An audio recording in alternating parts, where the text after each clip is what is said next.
Hey, y'all, buckle up because you're about to enjoy a segment from a Snaps live show, and I'm guessing it's going to be a pretty good time. Enjoy.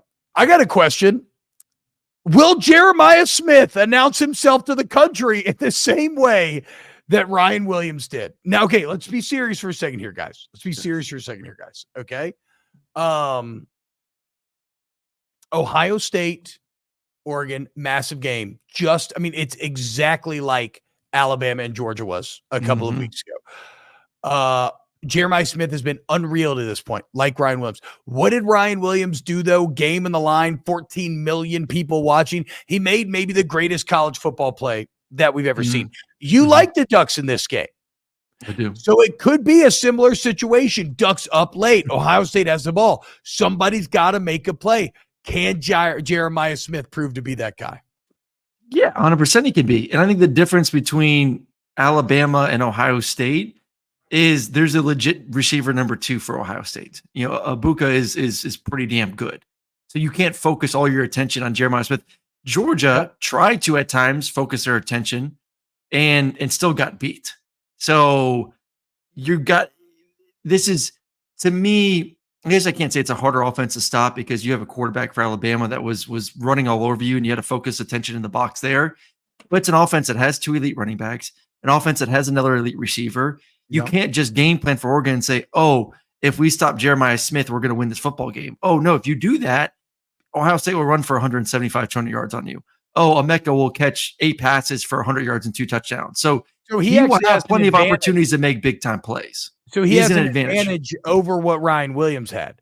Yes. Where by the end of that game, you kind of could just be like, okay, we have to focus on Ryan Williams because that's who they're going to go towards. Yes. And he's still over. That's a good point. I read a pretty awesome story about Jeremiah Smith in The Athletic today, written by Bruce Feldman. So he got cut from his kindergarten team at 7 years old, did not make the team. Michael Jordan, baby. He's sitting there. Yeah, well, so yeah, they reference that, right? But he comes to his dad, he's crying. His dad's like, "What's up?" He's like, I just found out I didn't make the team. His dad goes over, he talks to the coach, and the coach's like, "Oh, I didn't know it was your son." His dad's not a football player or anything, but like, I guess he knew the guy. And the dad's like, No, he's not gonna get on the team that way. That's cool. You said he's not good enough. That's okay. And he told his son, Chris Smith, told Jeremiah Smith, quote, "We're just gonna work a little harder, and you ain't gonna have to worry about that again." He would later say, look, during the week, you get to be a kid, but on the weekend, we working. And at 7 years old, they started grinding with speed trainers, wide receiver trainers. And it doesn't sound like a Marinovich, like kid didn't want to do it situation. Here's a quote from Jeremiah Smith, quote, "That, talking about the cut, that just motivated me to take everything that I do very seriously. I still really remember that moment of the hurt feelings of being a 7-year-old kid that just wanted to play football and didn't get the chance to do that this year. So I don't take anything for granted anymore. That moment made me tougher. I think about that moment each and every day. It's something that I keep in my mind while I'm playing, or if I ever feel like I'm slacking off, I remember that moment and that feeling." Oh my God, I got goosebumps, dude. This kid was 7 years old. 7 years old.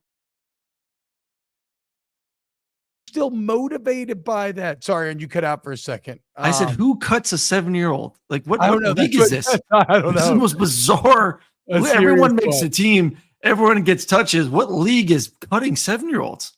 Is Trent Dilfer running it? He's serious fun.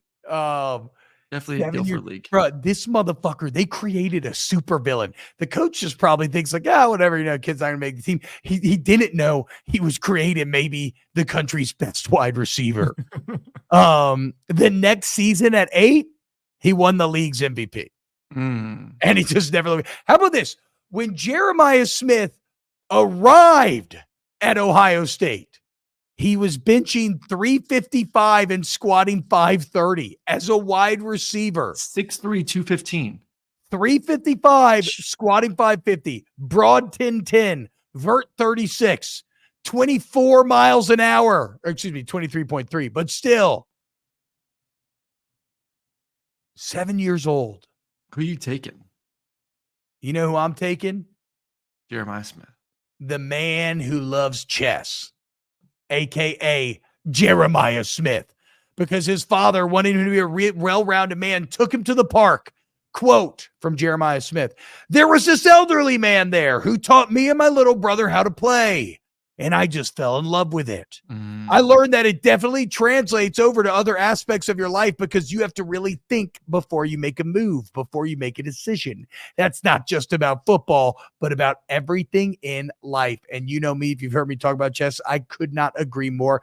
Guys, fuck the Ducks. Sorry, Shepherd. The Buckeyes are rolling this weekend because Jeremiah Smith. Who you taking if you had to pick one of them? Legit, for real. Oh, for real. out of the receivers. Yes. I would need to read an article about Ryan Williams' story first to make a decision, because this story has me head over heels in love with Jeremiah Smith. That he's such a fucking psychopath that at 7 years old, he entered a literal like wide receiver training revenge regimen, like a DBZ character, and just never let up. Also, he's from that area of Florida that produced like, I'll pull it up real quick, but like Andre Johnson is one of them. It's, you know, it's Florida. It's, hold on, let me, whatever. I'll find it real quick. Somewhere in South Florida. But right now, yes, right now I would say Jeremiah Smith. Well, he's also, again, he's Ryan big. Williams. Ryan Williams is 6'1", 175. Jeremiah is 6'3", 215 with speed. I mean, you can't go wrong either. But so the area that Smith is from in the past 3 decades has produced. Where is it from? South Florida somewhere. It's produced Isaac Bruce, Chad Johnson, Anquan Bolden, Santana Moss, Antonio Brown, Marquise Brown, Amari Cooper, Calvin Ridley, Jerry Jeudy, Andre Johnson, and now Jeremiah Smith. So that's pretty. It's just scary when you hear people. I mean, I guess it's for both receivers. You're hearing it for both of them, but Ohio State, Alabama have been the tops, along with LSU, when it comes to producing receivers to the next level. And to hear people that are very familiar, that have been in the building for a long time, that are saying that these 2 young receivers are better than guys from years past, like the best of all of them. And you're seeing those guys in the NFL balling out right now. You're like, that's something special. Oh, well, I'd say that was informative and fun. If you agree, please hit the like button, sub, and we'll see you next time for some more snaps.